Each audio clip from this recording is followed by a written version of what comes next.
Hello viewers, welcome to my channel. और आज हम कर रहे हैं एनसीईआरटी चैप्टर नंबर 9 क्लास 10 का some applications of trigonometry concept पे काम करेंगे आज हम। ठीक है, इस चैप्टर को करने से पहले एक छोटा सा कंसेप्ट है। हम दो चीज़ें जानेंगे कि एंगल ऑफ एलिवेशन और एंगल ऑफ डिप्रेशन क्या होता है। अगर ये हमें क्लियर हो गया तो फिर हमारे क्वेश्चन आसानी से निकल जाएंगे। हर क्वेश्चन पे काम करेंगे, हर क्वेश्चन में एलिवेशन डिप्रेशन सब समझाते हुए चलूँगा मैं। कोई ऐसी दिक्कत वाली बात नहीं, बिल्कुल अच्छी तरह समझ में आएगा आपको। तो बात करते हैं। देखिए, अगर कभी भी हमें एंगल ऑफ एलिवेशन दिया हो, अगर हमें क्वेश्चन ऐसा दिया हो कि मान लीजिए इस हाइट पे हमें देखना है, ठीक है, और किससे देखना है, हमें नीचे यहाँ से देखना है, ग्राउंड लेवल से, ठीक है, और एंगल कहाँ बन रहा है हमारा, इस ग्राउंड लेवल से। अगर ये मान लीजिए ग्राउंड लेवल है और इस हाइट पे बन रहा है, इस हाइट पे बन रहा है, तो जो ये हमारा ये हॉरिजॉन्टल लेवल होता है ये, और ये साइट होती है जहाँ से हम देख रहे हैं एंगल बनाने वाली, इसके बीच में जो एंगल होता है इसे कहते हैं हम एंगल ऑफ एलिवेशन। ठीक है, ये एंगल ऑफ एलिवेशन होता है। ठीक है, अब कभी कभी ऐसा भी पूछा जाता है कि भाई एंगल ऑफ एलिवेशन है और मान लीजिए ऐसे है, और कोई हमें जो हमें देख रहा है, जो जिसकी आई साइड से बन रहा है, जिसकी आंख से बन रहा है, वो मान लो ऐसे है, 6 फीट उसकी हाइट है मान लेते हैं, और वो यहाँ से देख पा रहा है ऐसे। ठीक है, तो ये जो हाइट बनेगी ये, तो एंगल इसकी साइड से बन रहा है।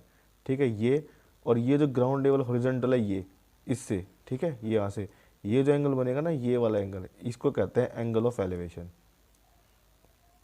बस इतना ही समझना है इसमें। जहाँ से हम देख रहे हैं ये साइट लाइन है हमारी, ये और ये इसके बीच में यहाँ पर किसी चीज़ को देख रहे हैं।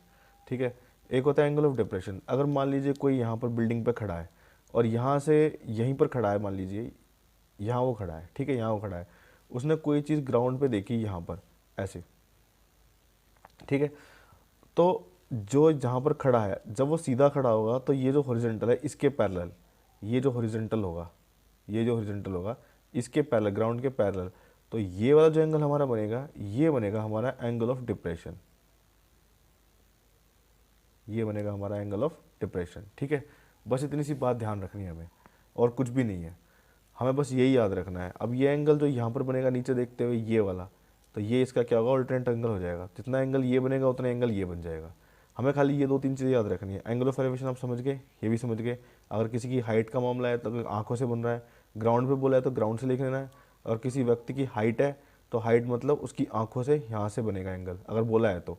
और फिर उसको क्या करेंगे, हम हाइट को माइनस कर देंगे। ऐसे क्वेश्चन आएंगे तो मैं क्वेश्चन को बारी बारी करा दूंगा, आप बिल्कुल टेंशन ना लीजिए, बिल्कुल अच्छी तरह समझ में आएगा आपको। ठीक है, तो एक्सरसाइज 9.1 है, इसमें फर्स्ट क्वेश्चन है, देखिए करेंगे एकदम क्लियर हो जाएगा आपको। ठीक है, और हमें जितना भी चैप्टर नंबर 8 में हमें दिए हुए थे, साइन कॉस टेन 0 30 45 60 90, सबकी वैल्यू दी थी, सबकी वैल्यू हमें पता होनी चाहिए, याद हो जानी चाहिए। अब तक टेबल वो बिल्कुल अच्छी तरह याद होना चाहिए, क्योंकि उस टेबल का काफ़ी कुछ यूज़ होने वाला है यहाँ पर। जितना भी उसका यूज़ होगा हमें आपको साथ साथ बताता रहूँगा। जितने भी हम ये निकालेंगे सब वही बेसिक्स फॉर्मूला वही रहेंगे हमारे। ठीक है, साइन कॉस टेन सब कुछ वो रहेंगे, परपेंडिकुलर अपन हाइपोटेन्यूज साइन होता है, सब कुछ वैसा ही रहेगा। बस कुछ ही चीज़ें डिफरेंस होंगी और आपका क्वेश्चन धीरे धीरे निकलता रहेगा। ठीक है, तो चलिए क्वेश्चन शुरू करते हैं। ये कॉन्सेप्ट आपको समझ में आएगा, छोटा सा कॉन्सेप्ट था, कुछ ज़्यादा बड़ी बात नहीं थी। कॉन्सेप्ट शुरू करते हैं। सॉरी, कॉन्सेप्ट तो हमारा खत्म हो गया, हम क्वेश्चन शुरू करते हैं। अभी हमारा क्वेश्चन है, ठीक है, तो अब देखो क्वेश्चन में जो हमें क्या कह रहा है ये। हाँ, तो क्वेश्चन में कह रहा है सर्कस आर्टिस्ट है is climbing a 20 metre long rope. ठीक है, तो उस वक्त एक सर्कस आर्टिस्ट है जो कि इतने 20 मीटर लॉन्ग रोप पे चलता है, ठीक है, या चढ़ता है। तो अगर which is tightly stretch and tied from the top of a vertical pole to the ground. ठीक है, वो किसी पोल है, वर्टिकल पोल जो खड़ा हुआ है, उसे टाइटली उसको ग्राउंड पे बांध दिया गया है। कह रहा फाइंड द हाइट ऑफ पोल, पोल की हाइट पता करो। If the angle made by rope with the ground level बोल रहा है, ठीक है, इज 30 डिग्री। बिल्कुल आसान क्वेश्चन है। ठीक है, करते हैं। देखो ये है वो पोल, ठीक है, ऐसा पोल है, ये पोल, ये हमारा ग्राउंड लेवल हो जाएगा। ठीक है, यही बोला उसने, और इसी पे वो बंधा हुआ है जो रोप है हमारा। ठीक है, तो ये जो एंगल बनता है ये 30 डिग्री है। अब देखो क्वेश्चन फुलफिल हो रहा है, 20 मीटर, ये 20 मीटर हो जाएगा। ठीक है, अब देखो क्या कर रहा है, विच इज टाइटली स्ट्रेच, ये टाइटली स्ट्रेच हो गया, ग्राउंड पे बंधा हुआ है। ठीक है, और जो पोल से, ये हमारा पोल हो गया, और इसके बीच में और इसके बीच में क्या एंगल बन रहा है हमारा, 30 डिग्री हमारा एंगल बन रहा है। तो उसने कहा है कि फाइंड द हाइट ऑफ पोल, ये निकालना हमें, ये निकालना हमें, ठीक है। अब देखो कैसे यूज़ करेंगे इसको, मैं ट्राइंगल लेता हूँ ए बी सी, ठीक है। अब देखो in triangle A B C, triangle A B C में अब देखो जो चीज़ हमें गिवन होती है और चीज़ जो हमें गिवन नहीं होती है हम उसी से निकालते हैं। देखिए अब मैं, ये परपेंडिकुलर है और ये हाइपोटेन्यूज है, ठीक है। ये परपेंडिकुलर है क्योंकि वर्टिकली पोल खड़ा है तो सीधी सी बात है ये 90 डिग्री होगा, ठीक है। और ये हमारा क्या होगा, एंगल बना हुआ है, इस एंगल का यूज़ करना है। अब देखो in triangle A B C में ए बी अपॉन में ए सी लूँगा, ए बी क्या है हमारा परपेंडिकुलर, ठीक है, परपेंडिकुलर है। और ये क्या है मेरा ए सी हाइपोटेन्यूज है, तो इक्वल टू हो जाएगा परपेंडिकुलर अपॉन में हाइपोटेन्यूज। परपेंडिकुलर अपॉन हाइपोटेन्यूज क्या होता है, परपेंडिकुलर अपॉन हाइपोटेन्यूज होता है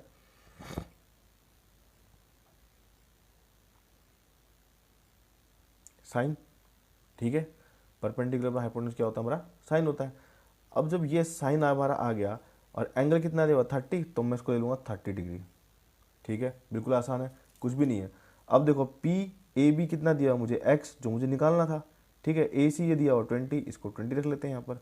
और साइन 30 की वैल्यू होती है हाफ, ठीक है।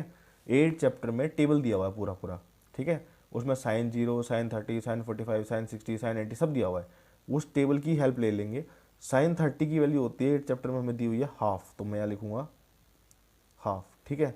अब हम हमेशा से क्रॉस मल्टीप्लाई करते हैं, इसको क्रॉस मल्टीप्लाई कर दीजिए, इसको ऊपर पहुंचा दीजिए। एक्स इजिकल टू कितना आ जाएगा 20/2, यही तरीका है इसका, ठीक है। क्रॉस मल्टीप्लाई कराते हैं, हमेशा से करते हैं, काट देंगे कितना आ जाएगा 10, तो एक्स इजिकल टू आ जाएगा 10 मीटर, ठीक है। तो इस तरह से ये आपका क्वेश्चन सॉल्व हो गया, ये आंसर हो गया। यानी कि हाइट ऑफ पोल क्या हो जाएगी, हम यहाँ लिख भी सकते हैं ना, हाइट ऑफ पोल कितनी आ गई 10 मीटर। बिल्कुल आसान क्वेश्चन था, कुछ भी नहीं था इसमें, ठीक है। नेक्स्ट वीडियो में मिलते हैं नेक्स्ट क्वेश्चन के साथ। Thank you.